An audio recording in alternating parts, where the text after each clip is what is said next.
Hello everyone. Today we are going to review two digital audio players. One is called the Pono Player and the another one is the Astell Kern AK120 Mark II. This will be a quick review of both the players and we'll do some comparison among each other, so please bear with me. The headphones I've used in this review purpose is the Sony MDR Z7, and for the IEM I've used the Noble K10 Universal with DHC Fusion V2 cable. We'll look at the Pono Player packaging. The packaging is quite standard, and this Pono Player was ordered during the Kickstarter campaign going on.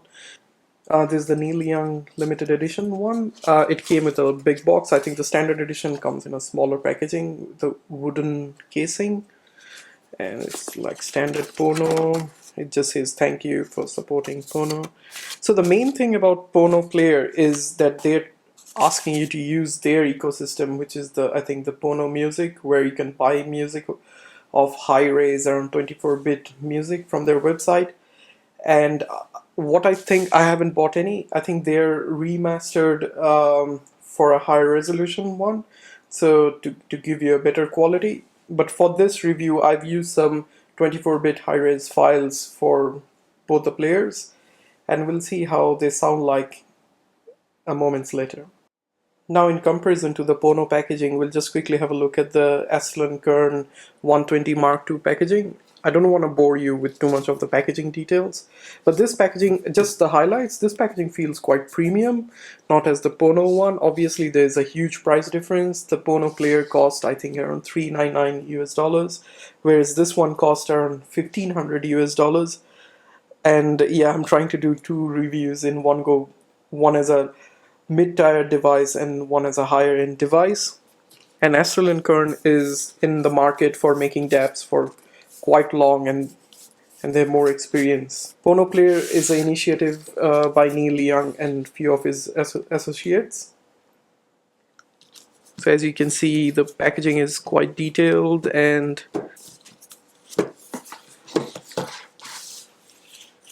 yeah, I've already taken the player out. So actually, the player sits like this.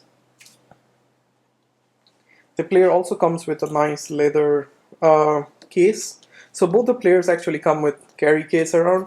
As you can see, both the players are actually quite big. Now we're going to see the two players. You can see lengthwise they're kind of equivalent.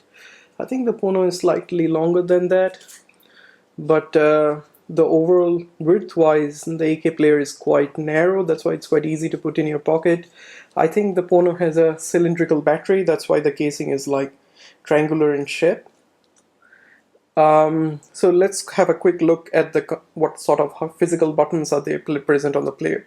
So the Astell Kern actually comes with a quite large screen, OLED screen, whereas the Pono Player has a LCD screen, and the Astell Kern screen is much more high resolution.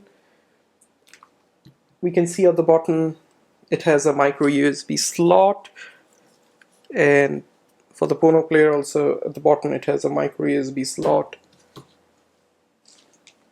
On the right hand side it has a physical volume rocker, and it's actually quite sensitive. On the left hand side it has the play, rewind and the forward buttons, and on the top it has the power button. It has the 3.5 mm output as well as the balanced output. So both the player in here can do a balanced output, which means that it can have two separate left and right channel audios coming separately from the system. Let's look at the Pono Player. It just have three physical buttons, one minus, one plus. So the negative one is for reducing volume, plus for increasing the volume. And the center button does a couple of functions like turning on, turning off, pausing the music, as well as doing some selection on the menu system. Other than that, there are no other buttons on this device, which I'll go into shortly, and it's actually quite annoying sometimes when using this player. On the top, we can see there are two jacks. One is actually a line out and another one is a headphone out. So Pono uses both these jacks when you want to run the device in balanced mode, if you have a balanced headphone or amplifier, and it doesn't have an optical out, whereas the Astell and Kern player uses the headphone jack, which also serves as optical output. Both the players are actually quite well made. As you can see, both are housed by aluminium casing. In this case, the Astell Kern aluminum casing looks more durable and more solid and feels great in hand and has a premium look to it on its back, whereas the Pono Player, it feels good, but it feels like the finishing could have been better. Again, as I said, this is the limited edition. This is the Neil Young and Crazy Horse limited edition model, which I've got here.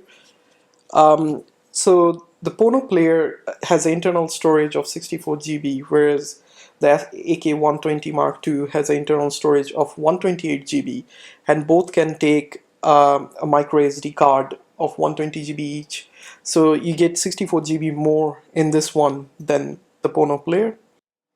Now I'm going to turn on both the players so you can see their UI. Both are running Android. I'm not sure which version. The Pono Player didn't start.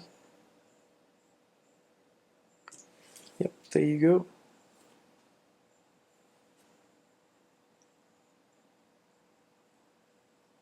So as you can see, transferring music is very easy for both these players. You connect the micro USB cable to your PC and that's it. Then the SD cards and the internal memory will be mounted on your system and you can just transfer the music. Copy the music files and into the SD card or the internal storage. So you can see both the players have startup and the AK player remembers what I was listening last time, and we'll just quickly have a look through the user interface for each of these players and just see what's the pros and cons of each of them. Astell and Kern's user interface is actually quite well known and it's actually very well done. I generally don't have any complaints using this user interface. As I said, this is the volume rocker on the right hand side and you can see the volume changing, and I can actually also use the touchscreen.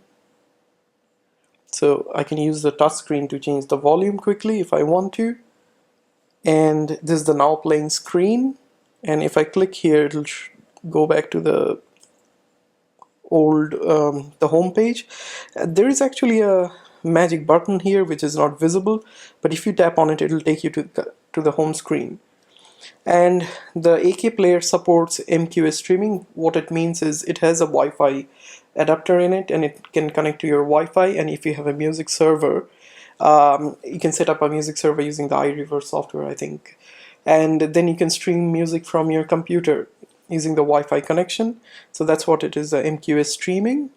And then it has the various browsing options. One is the entire songs menu, albums, artists, genre, playlist, and folder.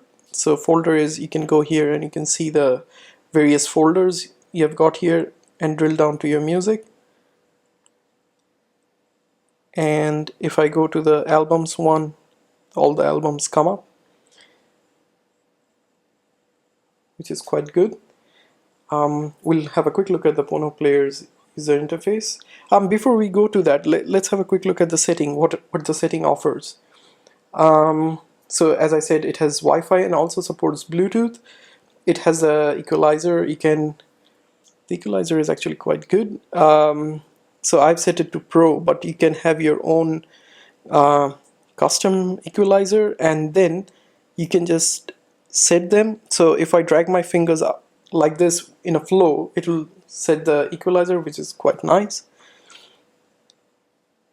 And it has a gapless playback, line out option. Then it also has the balance out. So you need to, I think, use a 2.5T RRS headphone jack to use the balanced output facilities. It has a brightness, the standard date and time, the system settings, etc. The battery life of AK120 Part 2, the Astell Kern claims it's around 10 hours of usage. I think I was getting around 8 hours, depending on the type of music you're listening. Uh, if you're listening to DSD music, so this player can play.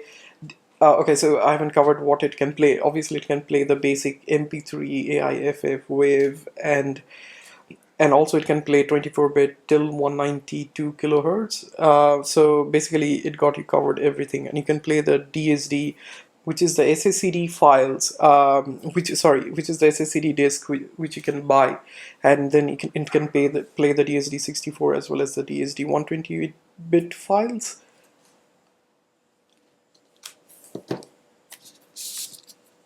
Now coming to the Pono Player can play MP3, AIFF, WAV, 16-bit as well as 24-bit quality files, but it cannot play DSD files. It doesn't have that hardware capability to play that kind of files. The battery life on the Pono Player is around, they're claiming as 8 hours. I'm getting around 7 hours, which is not bad for this price point. I've used the Calyx M DAP, which is very expensive, but I was getting around 5 hours on that, so that was quite a shame. Like, now let's look at the user interface. So as you can see, both the players are actually touchscreen, and if I swipe left and right, I can see the albums. I can go into the album and see the songs in there, and then I click the song and it starts playing. And the UI is a bit laggy, not as smooth as the Astell Kern player. Clicking on the minus and plus changes the volume. Clicking on this actually pauses, plays the song. So there is no hold mode. You can go to the settings and set a time, the UI screen timeout facility, where like after a minute it'll log the screen, but other than that there is no way to actually put it to sleep, or you have to hold the center button, then it comes up with the shutdown and sleep and cancel. There's no easy way to do that. It has songs, playlist. So there is no folder option, which I like quite a lot in the Astell Kern. Hopefully Pono will add it in the future firmware updates. So let's have a quick look at the settings. Digital playback, brightness, sleep and lock. So yep, as I said, like the various screen timeout options, it can set it to 45 seconds, 10 seconds, whether to lock on sleep or not. One annoying feature they did is the rotation, which I've locked it. So to show you, if I do this, it has an accelerometer, and the screen changes landscape and the portrait view. I find it very, very annoying. Like when you're trying to use something and it's very sensitive, it just keeps turning left and right. It has a theme and info about the firmware version, and theme you can make it light and dark.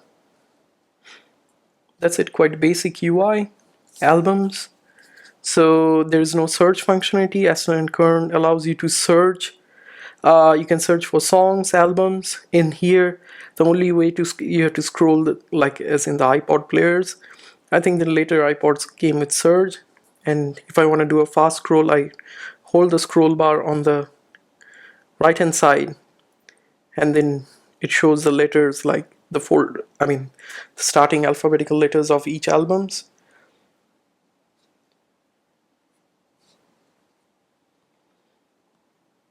Yep. And every time you boot up, both the player actually scans their SD card for changes. That way, the initial scanning for Pono Player took actually quite a long time. I think 5 to 10 minutes. Whereas the Astell Kern is really fast, I think due to the faster processor inside. Now comparing both of them in terms of sound quality. So Astell Kern is the resolution and the sound stage of Astell Kern player is really, really good compared to the Pono Player. The Pono Player, I don't know, feels like you're missing something. Especially when I'm using the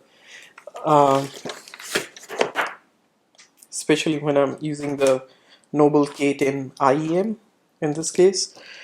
I don't know, I don't get that punch or impact, whereas the AK120 is really technical and gives you the details. Now coming to the bad side of the AK player, its amplifier is really less powerful. So when I'm driving the Z7 with the AK player, I need to go up to like almost maximum volume to get a decent output. Whereas in the Pono player, the amplifier is actually really good. I can I can I can actually enjoy the Z7 using half the volume or almost like at this 75% of the volume, whereas it's not possible to do that in the AK player without attaching to a separate amp. So the amplification level of AK player is actually really bad. I think it's good for listening to IEMs where you can get the details, but the amp should be improved on this, whereas the AK240 amp was way better compared to the AK120 Part 2. If you have any questions, please ask below. Thank you for watching.